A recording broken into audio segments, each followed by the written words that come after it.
ทุกคนต้องขออภัยในภาษาไทยของเนยด้วยเพราะว่าเนยนึกคำไม่ออกก็อาจจะพูดรู้เรื่องบ้างไม่รู้เรื่องบ้างก็ต้องขอโทษทุกคนด้วยนะคะสวัสดีค่ะทุกคนยินดีต้อนรับทุกคนเข้าสู่ช่องเนยนิชานะคะวันนี้จะพาทุกคนมา get ready with me กันค่ะ get ready with me look วันนี้นะคะก็จะเป็นเหมือน everyday look ของเนยเลยนะคะที่เนยแต่งไปโรงเรียนหรือว่าแต่งไปทำงานแต่งไปเที่ยวนะคะก็เดี๋ยวเรามาดูกันว่าเนยแต่งหน้าแบบไหนแล้วก็มีเทคนิคอะไรบ้างแล้วก็เดี๋ยววันนี้จะมาแนะนำเครื่องสำอางด้วยนะคะแบบ no sponge ค่ะนี่ก็จะเป็นกระเป๋าเครื่องสำอางของเนยนะคะที่ใช้ทุกวันก็เดี๋ยวเราจะมาเริ่มขั้นตอนแรกกันเลยขั้นตอนแรกนะคะก็เราจะใช้ลิปบาล์มก่อนนะคะต่อไปนะคะที่เนยใช้จะเป็น face toner นะคะอันนี้เนยซื้อที่ประเทศนอร์เวย์เป็นของแบรนด์นี้แล้วก็จริงๆอาจจะเริ่มการโกนขนหน้าก่อนที่เราจะลงอะไรต่างๆนะคะสำหรับใครที่แบบมีขนนวดหรือว่าขนคิ้วที่มันชนกันแบบนี้ก็ต้องแบบโกนออกนะคะเพื่อความสวย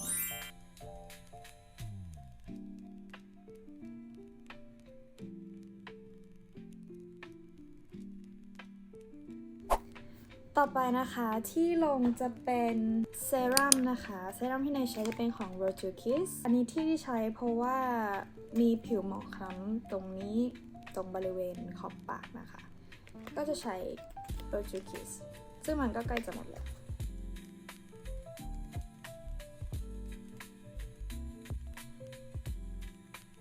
แล้วก็เนยก็จะมีแฟนตัวน้อยๆนะคะ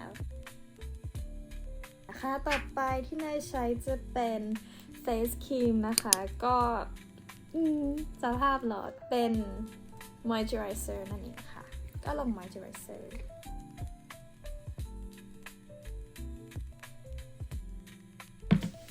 จริงๆลง Moisturizer มันอาจจะไม่ต้องเยอะขนาดนี้ก็ได้แต่ว่าก็แบบเป็นแบรนด์ที่เนยลงเป็นประจำนะคะ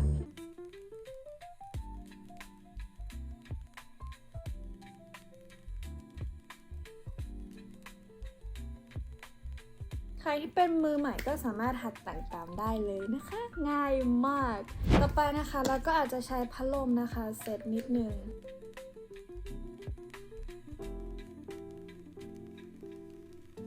พอน้องเริ่มเซตตัวแล้วนะคะเราก็จะใช้กันแดดที่เราใช้เป็นของ Anessa นะคะ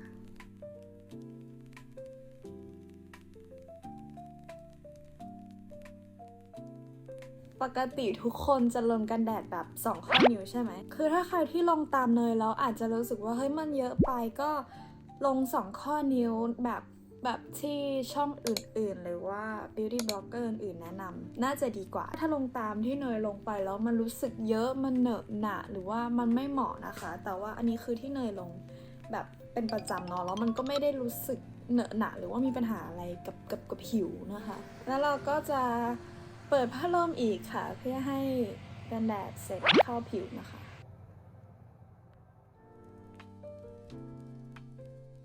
แค่รู้สึกว่ามันเซ็ตเข้าผิวแล้วก็แห้งพอดีแล้วนะคะก็ไปขั้นตอนต่อไปได้เลยค่ะสิ่งที่เนยภูมิใจนำเสนอเลยก็คือคุชชั่นตัวนี้นะคะของแบรนด์ทิรินะคะไม่รู้ว่าอ่านถึงหรือเปล่าแต่ว่าคือดีมากๆแล้วเนื้อของเขาเกลี่ยง่ายมากอันนี้ no sponge นะคะ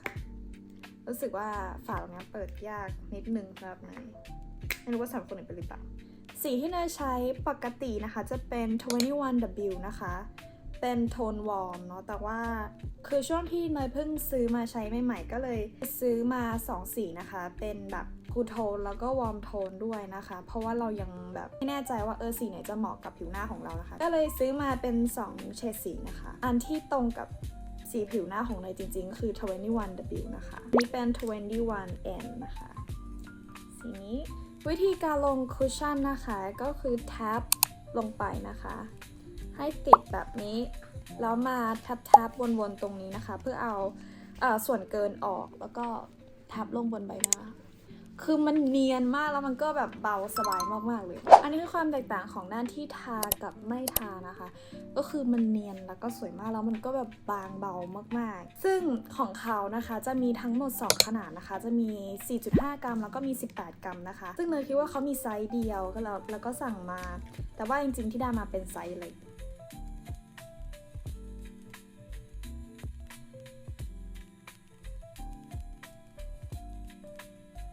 ลงหน้าแล้วก็อย่าลืมลงคอด้วยนะคะฟินิชผิวที่ได้ก็จะเป็นแบบนี้เลยนะคะบางเบามากๆแล้วก็แบบสวยมากขั้นตอนต่อไปนะคะก็จะเป็นคอนซีลเลอร์นะคะคอนซีลเลอร์ที่เนยใช้จะเป็นของ Maybelline Fit Me นะคะก็จะลงที่ใต้ตาก็ช่วงนี้ลงแค่นี้เลยหลังจากที่เราลงคอนซีลเลอร์นะคะก็จะมาใช้ setting spray นะคะของที่เนยใช้จะเป็น Maybelline เหมือนเดิมซึ่ง Maybelline ไม่ได้สปอนนะคะแต่ว่าชอบทุกอย่างของ Maybelline มากๆแล้วเราก็จะเซตด้วยพัดลมของเราอีกเช่นเคยนะคะเพื่อให้น้องแห้งนิดนึงทุกคนคะขั้นตอนมันไม่ได้เยอะเลยซึ่งมันแต่งง่ายมากๆถ้าใครที่อยากจะแต่งตามนะคะต่อไปนะคะก็จะเป็นตัวบรัชของเรานะคะบรัชที่เนยใช้จะเป็นของ Tinted Beauty นะคะซึ่งไม่รู้ว่าทุกคนสามารถหาซื้อได้ที่ไหนบ้างแต่ว่าอันนี้ซื้อที่นอร์เวย์เหมือนเดิมนะคะสีที่เนยใช้จะเป็น Beauty Sleep นะคะซึ่งสีมันจะเป็นสีแบบนี้ซึ่งมันสวยมากเวลาเนยลงนะคะเนยจะลงค่อนข้างที่จะสูงแบบอยู่ช่วงโหนกแก้มนิดนึงนะคะเนยจะไม่ได้ลงตรงกลางตรงนี้ซึ่งมันแล้วแต่เทคนิคนะคะถ้าใครอยากได้แบบหน้าเด็กหรือว่าหน้ายกหน้าเรียวอะไรเงี้ยก็ลองไปศึกษาเพิ่มเติมกันดูนะคะแต่ว่าอันนี้เป็น everyday look ที่เนยแต่งเองจริงๆนะเนยก็จะลงเป็นช่วงนี้นะคะแบบ2ปื้ดนิดนึงแล้วก็จะลงตรงช่วงปลายจมูกแบบนี้อันนี้คือแบบที่เนยลงทุกวันนะคะแล้วก็จะใช้นิ้วทับแบบเบลนมันก็จะเป็นแบบนี้แล้วก็ต่อไปนะคะแปรงที่เนยใช้จะเป็นแปรงแบบนี้เฉียงหน่อยนะคะทุกคนซึ่งช็อปที่เนยซื้อคือ Numon นะคะบลัชที่เนยใช้จะเป็น My Contouring นะคะก็เป็นแปรงคอนทัวร์นะเราก็จะทับค่ะก็จะทับลงมานะคะก็จะแบบเบลนเกลี่ยนะคะซึ่งทุกคนสีมันสวยมากเห็นไหมก็จะเบลนนะคะแล้วก็ทับขึ้นมาจนถึงช่วงนี้นะคะช่วงคิ้วอะไรเงี้ยให้มันดูแบบ continue กันนะคะแล้วเราก็จะไล่มาจนถึงหน้าแก้มนิดหน่อยนะคะมันก็จะมีความนัวสีมันจะนัวทุกคนแล้วมันสวยมากเห็นไหมคะทุกคนพอเสร็จแล้วเนี่ยมันจะนัวมากๆแล้วคือมันสวยมากถ้าใครอยากจะไปซื้อตามนะคะใน normal นะคะก็จะเป็น Tinted Beauty นะคะตัวนี้ต่อไปนะคะเราก็จะไปที่งานตานะคะพาเลตตาที่เนยใช้จะเป็นของ ODBO นะคะตัวนี้แล้วก็ลงนิดหน่อย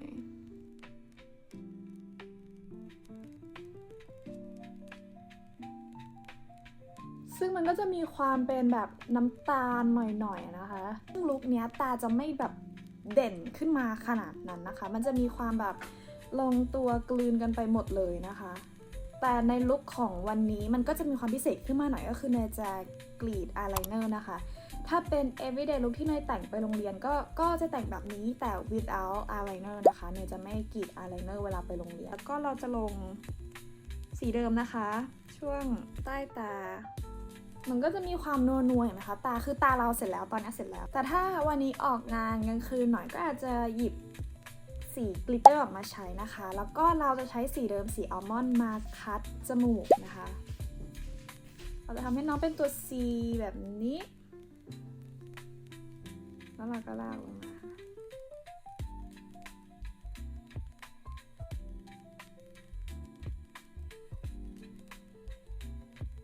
ซึ่งตอนนี้จมูกของเราเสร็จแล้วซึ่งหน้าตาคือเสร็จแล้วนะคะต่อไปนะคะเดี๋ยวเราจะมาดัดขนตากันนะคะดัดขนตาปกติเลยเทคนิคการดัดขนตายังไงนะคะให้มันเด้งให้มันงอนใช่ไหมเราก็จะหนีบแบบให้สุดเลยแล้วเราก็หนีบแล้วเราก็หักข้อมือขึ้นค่ะค่อยๆผ่อนแรงแล้วก็หักขึ้นมันก็จะมีความแบบงอน แต่ขั้นตอนนี้ต้องระวังนะคะอาจจะไปหนีบหนังตาตัวเองได้แล้วก็จะเจ็บแต่ถ้าทุกคนทำบ่อยๆมันก็จะชินเองนะคะจะเป็น professional เลยแบบที่ไม่ต้องมีกระจกอะไรอย่างเงี้ยแล้วก็จะดัดขนตาให้มีความเด้งขึ้นประมาณนี้นะคะมาสคาร่าที่เนยใช้ก็จะเลอะๆนิดนึงนะคะทุกคนเป็นของ Maybelline อีกเช่นเคยค่ะ Maybelline ตัวนี้นะคะตัวหนังสือเนี่ยจะเป็นสีดำนะทุกคนต้องสังเกตดีนะคะจะมีเป็น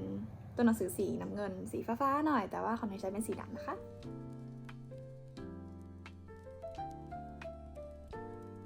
เทคนิคในการที่เราจะปัดขนตาให้แบบขนตามันดูยาวขึ้นนะคะก็ปัดแล้วก็กระพริบตาด้วยนะคะทุกคน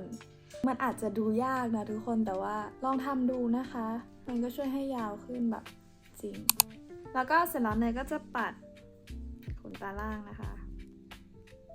ก็ใกล้จะเสร็จแล้วนะคะทุกคนเดี๋ยวเราจะมา setting spray อีกรอบนึงนะคะเพื่อล็อกเมคอัพเนาะแล้วเดี๋ยวเราก็จะมาลงแป้งกันนะคะเป็นขั้นตอนสุดท้ายละแล้วก็ใช้แฟนน้อยของเราค่ะไม่สิทุกคนยังไม่ขั้นตอนสุดท้ายยังไม่ได้กรีดอายไลเนอร์เลยอันนี้จะเป็นตัวอายไลเนอร์ที่ใช้นะคะไม่แน่ใจว่าเป็นของสิวนา Colors หรือเปล่านะคะแต่ว่ามี2แท่งซึ่งแบบบ้านหลังนี้ใช้อันเนี้ยคือได้มาจากแน่นะคะทุกคนสามารถร่างโครงร่างกันก่อนได้นะคะแบบอยากให้อยู่ในช่วงไหนอะไรเงี้ยแต่ว่าเนยคิดว่าเนยน่าจะลงได้เลยเพราะว่าเหมือนมันก็จะมีลายของมันอยู่ก็ไม่น่ายากนะ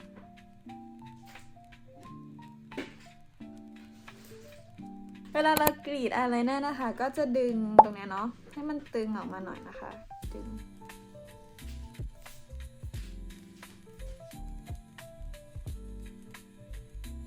แต่ปัญหาก็คือมันจะเท่ากันไหมสวยไหมไม่รู้เพราะว่าเราจะถนัดกรีดด้านนี้มากกว่าด้านนี้จะไม่ค่อยถนัดนะคะ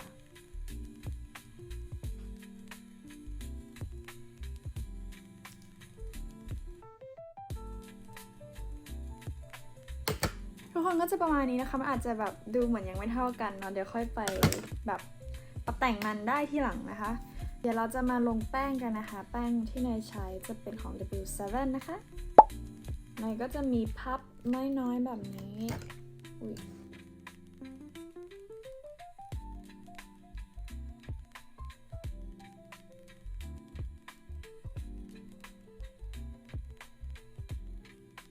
แล้วก็จะมาทับแบบนี้นะคะ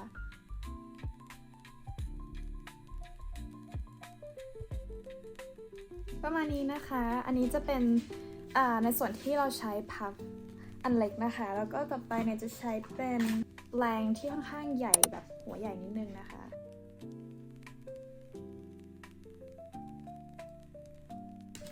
นี่ก็เป็นอันเสร็จสิ้นเรียบร้อยนะคะ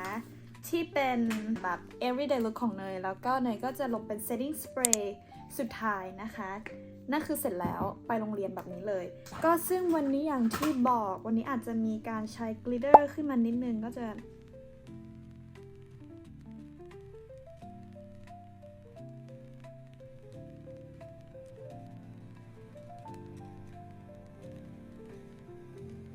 สำหรับใครที่อยากจะลงไฮไลท์นะคะอันนี้จะเป็นไฮไลท์ที่เนยใช้เป็นของ Revolution นะคะ Chic Kids ตัวนี้ซึ่งมันก็จะดูแบบเลอะๆหน่อยทุกคนซึ่งมันใช้แบบนานมากมันก็ไม่นานขนาดนั้นซึ่งหลุมที่เนยใช้บ่อยที่สุดนะคะจะเป็นหลุมนี้หลุมด้านบนสุดซึ่งตอนนี้ Finish Peel ของทีรื้อนะคะซึ่งมันมีความวาวอยู่แล้วซึ่งมันเล่นแสงอยู่แล้วก็อาจจะไม่จำเป็นที่จะต้องลงไฮไลท์เพิ่มเติมนะคะแต่ว่าถ้าใครอยากลงก็ลงได้นิดหน่อยทับแล้วก็ลงช่วงหางคิ้วแบบนี้นะคะลงนิดหน่อยแล้วก็ใครอยากได้แบบตรงนี้ก็แบบนี้คือการลงไฮไลท์เสร็จแล้วเราก็จะมาลง setting spray กันนะคะทุกคนไปขั้นตอนสุดท้ายเสร็จแล้วนี่คือ everyday look ของเนยนะคะเสร็จแล้วไม่ได้มีขั้นตอนอะไรเยอะแยะเลยแล้วก็แต่งตามง่ายมากๆนะคะแล้วก็ใช้เครื่องสำอางที่ทุกคนมีอยู่ได้เลยนะคะก็อาจจะใช้เทคนิคที่เนยบอกไปวันนี้นะคะก็เอาไปปรับใช้ได้นะคะ ถ้าใครชอบเทคนิคไหนแล้วก็อีกหนึ่งอย่างที่อยากจะแนะนำเลยก็คือ Maybelline Lifter Gloss ค่ะตัวนี้คือสีสวยมากสีที่ใช้เป็นประจำจะเป็นสี005 Pearl นะคะสีนี้ทุกคนมันสวยมากเดี๋ยวจะทาให้ดูเนี่ยมันสวยมากทุกคนคือไม่ว่าจะแต่งหน้าลุคไหนนะคะสีเนี้ยคือเข้าได้กับทุกลุคเลยแล้วมันสวยมากเนี่ยสวยมากนี่เป็นลิปสติก Favorite ลูกรักแห่งปี 2025 แล้วก็จะตามไปในปี 2026 แล้วก็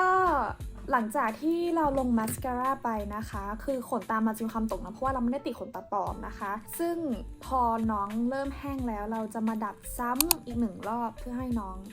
เด้งขึ้นมา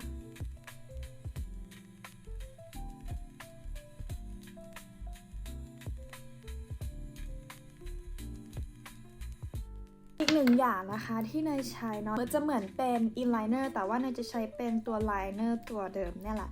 ในการวาด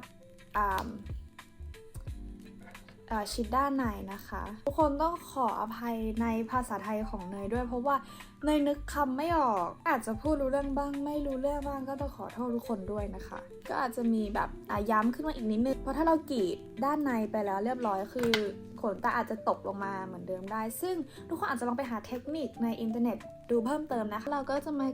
กรีดด้านในแค่ช่วงครึ่งค่ะทุกคนแบบแค่ตรงถึงตาดำแบบตรงกลางตาดำอะไรเงี้ย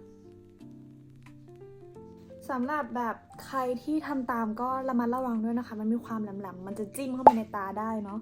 นี่เป็น everyday look ที่ทุกคนสามารถแต่งออกงานไปเที่ยวไปทำงานหรือว่าไปโรงเรียนก็ลองเอาไปแต่งกันดูนะคะเดี๋ยวจะไปทำผมก่อนยังคิดว่าวันนี้จะทำผมอะไรแต่ว่ายังไม่แน่ใจเหมือนกันก็เดี๋ยวเราจะไปทำผมก่อนแล้วเดี๋ยวจะกลับมาค่ะตอนนี้ก็ไปทำผมมาแล้วเรียบร้อยนะคะก็เป็นผมที่ง่ายๆเพราะว่าลองทำผมทรงแล้วมันทำยากก็เสร็จไปแล้วนะคะกับ Get Ready with me วันนี้นะคะถ้าใครชอบคลิปนี้ก็อย่าลืมกดไลค์แล้วก็กดติดตามด้วยนะคะแล้วเจอกันใหม่คลิปหน้าค่ะบ๊ายบาย